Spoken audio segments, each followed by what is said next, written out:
Then my own brain took a bad ricochet, and I suddenly felt like heaving, so I burst out of the room, fighting to keep my breakfast from making a surprise appearance.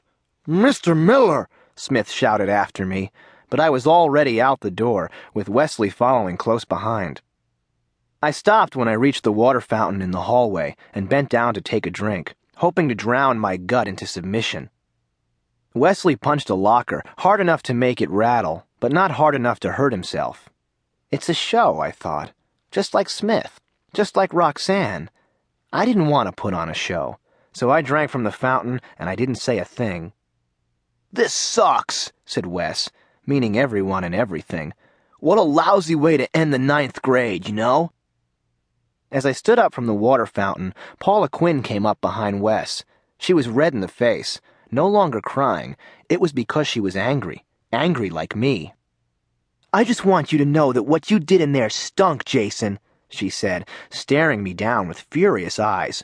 "You're real creeps, you know that?" I could have just shrugged it off, or yelled back at her, or said something cold and clever. The thing is, I just couldn't do that to Paula.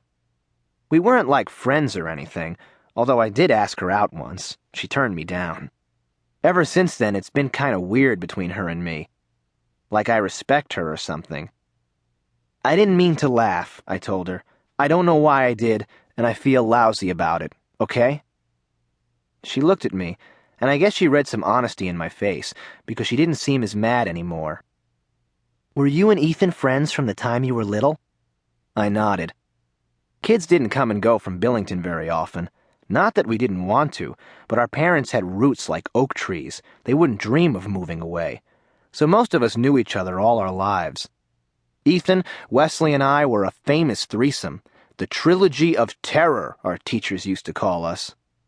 Paula, on the other hand, was a newcomer, having just landed in Billington 4 months ago. She was a pleasant glimpse of the world most of us only got to see on TV. "You know what really gets me?" I said. "It's that Ethan's whole life began and ended in this poor excuse for a town. It's pathetic. I don't want to remember Ethan as being pathetic." "He wasn't pathetic," said Paula, "and this town's not so bad anyway." "Yeah," I said.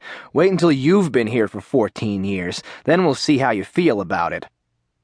Then came a voice from behind us, a deep voice that boomed even when speaking in hushed tones. "Ethan's not dead," said the voice. We turned to see Mr. Grant, who was the security guard and janitor at Billington Junior High. Grant was kind of an odd guy, a loner who never said much to any of us, but always seemed to know everyone's business. His words made us all hang on the moment, not knowing whether he was kidding or knew something we didn't. "He's not dead as long as we remember him," he said, and then laughed. Not just a chuckle, but a deep belly laugh, like something was uproariously funny. It was far more inappropriate than my laughter had been. Well, I figured, what should we expect from a guy whose motto was, "I'll clean this school up one way or another"? His laughter faded, and he scratched his reddish-blonde beard, which was always so neatly trimmed. "You belong in class," he reminded us. "I suggest you get going." Then he turned and walked off, his large keyring jingling from his belt like a psychotic wind chime. As we made our way back toward class, Paula whispered into my ear, "That was too weird." Turns out she was right. If God threw a dart at the world, and it happened to strike Billington, completely obliterating it, no one would notice and no one would care. In fact, I often thought it would be the best thing that could happen to this place. Smack in the middle of the state, Billington is on a highway that couldn't be straighter if you drew it with a ruler. And whenever I heard people talk about going nowhere fast, I figured they were headed here, although I couldn't see what the hurry would be. We've got your typical fast food places, an uninspired mall, and way too many satellite dishes. Because in a place like this, what else is there to do but watch 500 channels of TV? If boredom was a living, breathing thing, then its less interesting cousin would live in Billington.